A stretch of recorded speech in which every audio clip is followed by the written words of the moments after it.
শুরুটা ছিল দু একটা প্লেট দিয়ে, মানুষও ছিল হাতে গোনা কয়েকজন। ঠিক যেমন সামর্থ্য যতটুকু, সাধ্য ততটুকু। দাদার দাদা থেকে চলে আসা পারিবারিক এক ঐতিহ্য আঁকড়ে প্রতিনিয়ত দোয়া কুড়াচ্ছেন মিন্টু ইসলাম। রমজান এলেই নিজ হাতে বানানো ইফতার নিয়ে ছুটে আসেন ঘরের বাইরে। তার এই মহানুভবতায় দোয়া পাচ্ছেন অসহায় ও দরিদ্র মানুষের। খাবারটা খুব ভালো, মানটা ভালো, আর আনন্দটাও বেশি লাগে। লোকজন বেশি হয়। আমি 2 বছর তো এখানে খাবার এখানে মানে তেহারি দে, আবার খিচুড়ি দে। হাওড়ার মধ্যে অনেক কোটিপতি আছে, অনেক লাখপতি আছে, তারা এরকম মন মানসিকতা নাই যে আমার মিতা মিন্টু তুলাঘর খুব একজন সহজ সরল লোক এবং ভালো লোক। এই যে প্রতিদিন সে বেচারা কষ্ট করে এই যে বাজার করে নিয়ে যাচ্ছে, বাসায় নিয়ে যায়, নিজে রান্না করতেছে, নিজে বাজার করে নিজে রান্না করে এই যে ভ্যানে করে নিয়ে আসতেছে।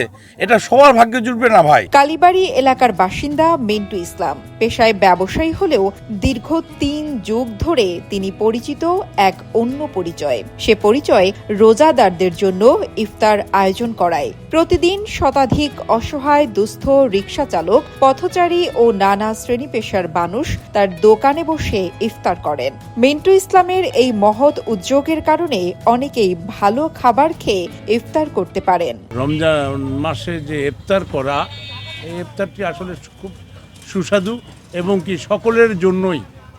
আমরা যে দেখি, আমিও মাঝে মাঝে এসে ইফতার করি, খুব ভালো লাগে। আমরা অনেক বছর ধরে এখানে ইফতারি করি, করে খুব আনন্দ পাই, সবসময় এখানে ইফতারি খাই, খুব ভালো লাগে। আমি তো এখানে 10 রোজা গেছে আর খাওয়া আরম্ভ করছি, খুবই ভালো লাগতেছে, কোনো অসুবিধা নেই, মানুষ অনেক হয় এখানে। আমার ধারণা এখানে 5-7 বছর এরকম আমার আইডিয়া, অভিজ্ঞতা, ওরা খাওয়াচ্ছে। আমরা অন্য বছর খাই নাই, এবছরে খাচ্ছি আর কি। খুব বহুত দেখছি, বহুত বছর থেকে করে। আমি 3 বছর থেকে ইফতারি কন্টিনিউ করি, প্রতি মাসেই বাজার সময় এখানে ইফতারি করি আমি। আমরা ইফতারি করি, প্রতিদিন করা হয়।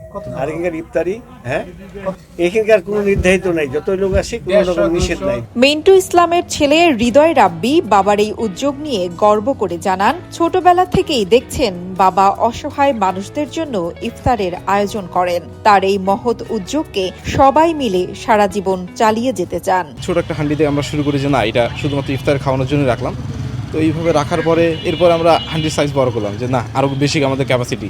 তখন আমাদের প্লেট ছিল প্রথমে 20টা 30টা করে খাওয়াতাম, তো এখন আমাদের 120-150 পর্যন্ত এখন আমাদের ক্যাপাসিটি। আমাদের 120টার মতো প্লেট আছে। আর যখন পাবলিক বেড়ে যায় তখন আমরা 1 টাইম প্লেট রেডি রাখছি, 1 টাইম প্লেট দিয়ে চালাই নেওয়ার চেষ্টা করি। তো ইনশাল্লাহ আমি দেখছি যে আমার বড় মা করতো, আমার দাদু করতো, আমার বাবা করতেছে। নেক্সট টাইম ইনশাল্লাহ আমি এটা ধরে রাখার চেষ্টা করবো, আমার পরবর্তী প্রজন্ম ইনশাল্লাহ করবে। ঠাকুরগাঁও সরকারি বালিকা উচ্চ বিদ্যালয়ের বিপরীতে মিন্টু তুলাঘর নামে রয়েছে মিন্টুর ব্যবসা প্রতিষ্ঠান। এখানেই প্রতিদিন অসহায় মানুষের জন্য ইফতারের আয়োজন করছেন তিনি। আগে অল্প সংখ্যক রোজাদার এলেও এখন প্রতিদিনই বাড়ছে তাদের সংখ্যা। আমি যা কিছু করি আল্লাহকে রাজি খুশি করার জন্যই করি। এটা আমার মনের খুব ইচ্ছা এবং আশা, এবং খুব ভালো লাগে আমাকে। এটা একজন রোজাদার ব্যক্তিকে, রোজাদারকে ইফতারি করতে পারলে আল্লাহ অনেক ফায়দা দেয়, এটা আমার বিশ্বাস। আমি এই বিশ্বাসের অনুযায়ী আমি এটাকে করি, মেহনত করি।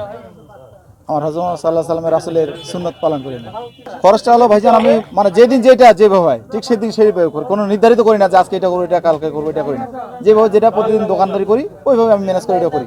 কোনোদিন সবজি খিচুড়ি, কোনোদিন গোস্ত দিয়ে করি, কোনোদিন তৈরি করি, কোনোদিন বিরিয়ানি করি, এইভাবে একদিন আইটেম করি আমি। এটা জানা গেছে প্রতিদিন সকাল থেকেই শুরু হয় রান্নার প্রস্তুতি। ইফতারের আগে সেগুলো দোকানে এনে পরিবেশন করা হয়। মাঝে মধ্যে দোকানের সামনের খালি জায়গাও পূর্ণ হয়ে যায় রোজাদারদের পদচারণায়। মিন্টু ইসলামের তৈরি করা ইফতারের মেনুতে থাকে খিচুড়ি, তেহারি, বিরিয়ানি, শরবত, খেজুর, শসা ও নানা ধরনের ফল। আরিফ হাসানের তথ্য ও ভিডিও চিত্রে ডেস্ক রিপোর্ট, কালের কণ্ঠ।